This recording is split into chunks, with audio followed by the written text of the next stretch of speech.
دیکھو کہ تم کیا کر رہے ہو، اتقوا اللہ کا خیال رکھو، اللہ سے ڈرتے رہو، اللہ کے غضب سے بچ کر رہو۔ اتقاء بچ کر رہنے کو کہتے ہیں، اور ساری دنیا کے لوگ جانتے ہیں کہ اندیشہ جو ہے نا خطرے کا، اس سے بچنا انسان تو گزا جس کو اللہ نے زندگی دی ہے، جو بچے ہیں مرغی کے وہ بھی جانتے ہیں کہ چیل آ گئی فوراً پروں کے نیچے چھپ جاتے۔ خطرے سے بچنا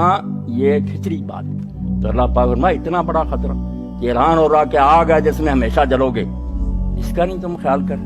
ایمان ہوتا تو لرز نہ جاتے کہ دنیا کی چند روزہ زندگی کو بناتے بناتے یہاں عیاشی کرتے کرتے آگ میں پڑ جائیں اور پھر نکلنے کی کوئی راہ نہ ہو، یہ خطرہ مول لینا چاہتے۔ اس کا معنی یہ کہ تم مانتے ہی نہیں دل سے، جھوٹ بولتے ہو کہ تم قیامت کو مانتے ہوتے تو اس آگ میں پڑو نا، یہ دنیا کی آگ میں انگلی ڈالو۔ جیسے حضرت عامش رحمۃ اللہ علیہ کے متعلق پڑھا کہ جب برا خیال کبھی آتا نا تو چراغ جل رہا ہوتا، انگلی اس پر کر دیتے، جب جلنے لگی فوراً وہ اپنے آپ کو کہتے اس چراغ کی لو جو ہے یہ آگ سے تو برداشت نہیں کرتا اور مجھے جہنم میں بھیج رہا جو 70 گنا ایسے تیز ہے۔ تو اللہ پاک فرماتے ہیں اگر ایمان کا دعویٰ کیا اتقوا اللہ اللہ سے ڈرتے رہو، بچو اس کے غضب سے، اس کی پکڑ جو ہے اتنی انا بطش ربک لشدید، اس نے جب ہاتھ پایا ڈالا نا بچاؤ نہیں ہوگا، کوئی حمایت کے لیے نہیں آئے گا، کوئی مددگار نہیں ہوگا، اپنی جان کو روتا رہے گا، ڈر جا۔ وَلْتَنْظُرْ نَفْسٌ مَا قَدَّمَتْ لِغَدٍ، کیسی عمدہ بات قرآن نے کی کہ کل کے لیے فکر کر کے کیا کر رہا۔ سب فکر فردہ کو مانتے ہیں، دانا لوگ کے فکر فردہ، کل کی فکر کرو۔ اسی لیے یہ انشورنس ہو رہی ہیں، بینکوں میں لوگ سیونگ اکاؤنٹ کھولتے ہیں کہ کل بھائی کوئی مصیبت آ گئی، کچھ ہونا چاہیے پہلے۔ اسی لیے شیخ سعدی رحمۃ اللہ علیہ فرماتے ہیں ابلے کو روز روشن شمع کافوری نے، وہ بیوقوف جو دوپہر کے وقت چراغ میں ڈال کر گھی،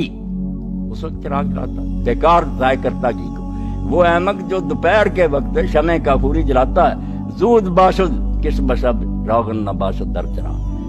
تھوڑی دیر کے بعد جب رات آئے گی تو تیل تو ختم ہو چکا ہوگا، اب کہاں سے جلائے گی، جب وقت آیا جلانے کا اب ہے ہی نہیں۔ تو یہ ہے فکر فردہ کہ مستقبل کی فکر کرو، اس کو برباد نہ کرو۔ غد کہا کہ تم جانتے ہو کہ جیسے آج ہے تو کل کا جانتے ہو نا کہ رات آئے گی پھر کل آ جائے گا، یقین ہے نا۔ اللہ نے قیامت کو کل کہا کہ بالکل جیسے آج کے بعد کل ہے نا، اور تم شک نہیں کرتے اس کے لیے دن رات محنت کرتے ہو کہ کوئی سیونگ رکھیں،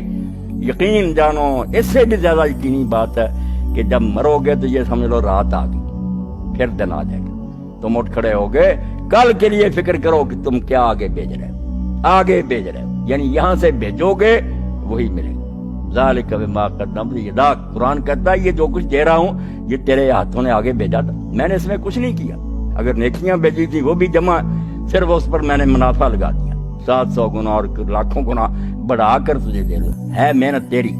اور اگر تو نے گناہ کیے تھے تو تیرے اپنے کرتوت ہیں جو تیرے سامنے آ رہے ہیں، میں ظلم نہیں کر رہا۔ اللہ تعالیٰ وما ربک بظلام للعبید، میری طرف سے نہ کہنا میں نے آگ بنائی اور یہ خون بنایا اور یہ پیٹ بنائی، یہ سارے دنیا میں کام کرتا۔ رسول کریم علیہ السلام نے یہ بات کھول کر سمجھا دی کہ جو کچھ بھی جہنم میں عذاب ہے نا وہ یہاں کی کرتوتیں ہیں۔ اگر خون کے دریاؤں میں غوطے کھا رہے ہوں گے اور فرشتے کنارے پر کھڑے ہوں گے پتھر لے کر، سر باہر نکالے گا، سر پر مارے گا، کچلے گا، پھر نیچے چلے جائیں گے، پھر وہ خون کا دریا یہی سود خور لوگ غریبوں کا خون چوس رہے، اور منافع خور جو رمضان آیا اور چیزیں مہنگی کر یہ خون پی رہے ہیں اب مگر نہیں سمجھتے، وہاں سچ مچ بنا دیا جائے کہ یہی خون تھا نا جو تم ڈونک بن کر پیتے تھے، پیو۔ زانی لوگ جائیں یہ اس وقت بدبودار گوشت کھا رہے ہوں، پاک صاف گوشت پڑا ہوگا نہیں کھا رہے ہیں، بدبودار کھاتے یہاں بھی ہیں کہ حلال بیوی نہیں حاصل کرتے، حرام کی طرف بھاگ، یہاں تمسر ہی ہوگا، یہاں کی نیکیاں بدیاں شکل بن کر آ جائیں، پورے بھی ہماری نوازیں ہی ہوں گی، دودھ جو ہوگا ہمارا علم ہوگا، لباس جو ہوں گے وہ ہمارا تقویٰ ہوگا، یہاں کی نیکیاں، اس لیے کوئی شے نہیں کسی کو نہیں ملے گی یہاں کی ہوئی باتیں۔ اللہ فرماتے ہیں ڈر جاؤ اور ہر وقت دیکھو کہ آگے کیا بھیج رہے ہو، نیکی بھیج رہے ہو یا اپنی تباہی کا سامان بھیج رہے ہو۔ واتقوا اللہ، دوبارہ دہرایا کہ اس کو معمولی نہ بات سمجھنا، یہ اعلان جو کیا گیا نا سرسری نہ سمجھنا کہ اللہ نے کہہ دیا اللہ سے ڈرو، ایک کان سے سنا نکال دیا، ڈر جاؤ، وقت آنے والا جب اس کے سامنے کھڑے ہو گئے، اور یہ بھی خیال نہ کرنا کہ اس کو کیا پتا ہم نے کیا کیا، ہم خود بھول گئے ہیں، اللہ کو کیسے پتا، فرمایا نہیں تم بھول جاؤ گے، ان اللہ خبیر بما تعملون، جو تم کرتے رہے اس سے وہ پوری طرح باہر، اس کو کوئی بات نہیں بولتی، نہ کوئی مغالطہ لگتا، وہ ریکارڈ لے آئے گا تمہارے سامنے، جو دیکھو گے تم کہو گے ہائے ہماری کمبختی، مال ھذا الکتاب، یہ دفتر کہاں سے نکلایا، لا یغادر صغیرۃ ولا کبیرۃ الا احصاها، کوئی چھوٹی بڑی شے نہیں رہی جو اس میں درج نہیں ہے، کوئی چھوڑی نہیں بات، ہمارے دل کے خیال، ہماری آنکھوں کی چوریاں، ہمارے کانوں نے جو غیبتیں سنی سب درج، وَوَجَدُوا مَا عَمِلُوا حَاضِرًا، جو وہ کچھ کر کے گئے وہ سامنے ملے گا، ایک فرمایا لکھا آئے گا، دوسرا وہ سامنے تصویریں بنی ہوگی، نماز بھی آئی کھڑی ہوگی، خیرات بھی کھڑی ہوگی، اور قبر میں بھی آتا ہے، جب آدمی میت جاتی ہے چاروں طرف کھڑی ہو جاتی ہے بات، فرشتے پوچھنا شروع، ادھر نماز ہے، ادھر صدقہ ہے، ادھر روزے ہیں، وہ کہتے ہیں کیا حساب کرتے ہو، اور برا جو ہے اس کے پاس کچھ بھی نہیں ہوتا، مار پڑتا، تو فرمایا خبردار رہو کہ اللہ کو پوری طرح پتا جو تم کرتے ہو، اور جب جاؤ گے اس کے سامنے کوئی بات اس کو بری نہیں ہوگی، جانتا ہوگا کہ یہ کر کے یا ایھا الذین آمنوا اتقوا اللہ حق تقاته، اہل ایمان اللہ کا تقوی اختیار کرو جتنا کہ اس کے تقوی کا حق ہے، ولا تموتن الا وانتم مسلمون، اور دیکھنا ہرگز موت نہ آنے پائے مگر فرما برداری کی حالت میں۔ یہ سب سے گاڑی آیت ہے قرآن مجید میں تقوی کی تلقین کے لیے، اللہ کا حق جتنا ہے اتنا تقوی۔ اس پر صحابہ گھبرا گئے کہ یا رسول اللہ کا حق کون ادا کر سکتا ہے؟ پھر جب آیت اتری ہے سورہ تغابن کی کہ فاتقوا اللہ ما استطعتم، اپنی امکانی حد تک تقوی اختیار کرو، تب ان کی جان میں جان آئی۔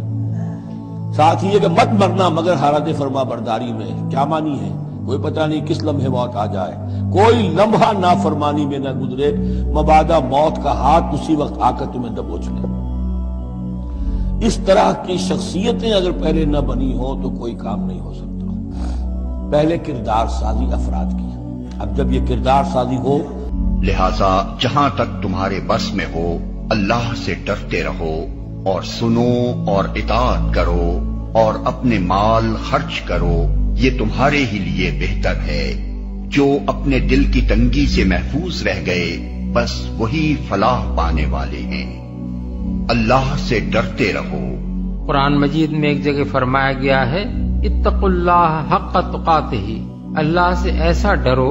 جیسا اس سے ڈرنے کا حق ہے، سورہ آل عمران آیت 102۔ دوسری جگہ فرمایا لا یکلف اللہ نفسا الا وسعها، یعنی اللہ کسی متنفس کو اس کی استطاعت سے زیادہ کا مکلف قرار نہیں دیتا، سورہ البقرہ آیت 286۔ اور یہاں فرمایا جا رہا ہے کہ جہاں تک تمہارے بس میں ہو اللہ سے ڈرتے رہو۔ ان تینوں آیتوں کو ملا کر غور کیجئے تو معلوم ہوتا ہے کہ پہلی آیت وہ معیار ہمارے سامنے رکھ دیتی ہے جس تک پہنچنے کی ہر مومن کو کوشش کرنی چاہیے۔ دوسری آیت یہ اصولی بات ہمیں بتاتی ہے کہ کسی شخص سے بھی اس کی استطاعت سے زیادہ کام کرنے کا مطالبہ نہیں کیا گیا ہے، بلکہ اللہ کے دین میں آدمی بس اتنے ہی کا مکلف ہے جس کی وہ مقدرت رکھتا ہو۔ اور یہ آیت ہر مومن کو ہدایت کرتی ہے کہ وہ اپنی حد تک تقوی کی کوشش میں کوئی کسر نہ اٹھا رکھے، جہاں تک بھی اس کے لیے ممکن ہو اسے اللہ تعالیٰ کے احکام بجا لانے چاہیے اور اس کی نافرمانی سے بچنا چاہیے۔ اس معاملے میں اگر وہ خود تساہل سے کام لے گا تو مواخذے سے نہ بچ سکے گا۔ البتہ جو چیز اس کی مقدرت سے باہر ہوگی، اور اس کا فیصلہ اللہ ہی بہتر کر سکتا ہے کہ کیا چیز کس کی مقدرت سے واقعی باہر تھی، اس کے معاملے میں اس سے باز پرس نہ کی جائے گی۔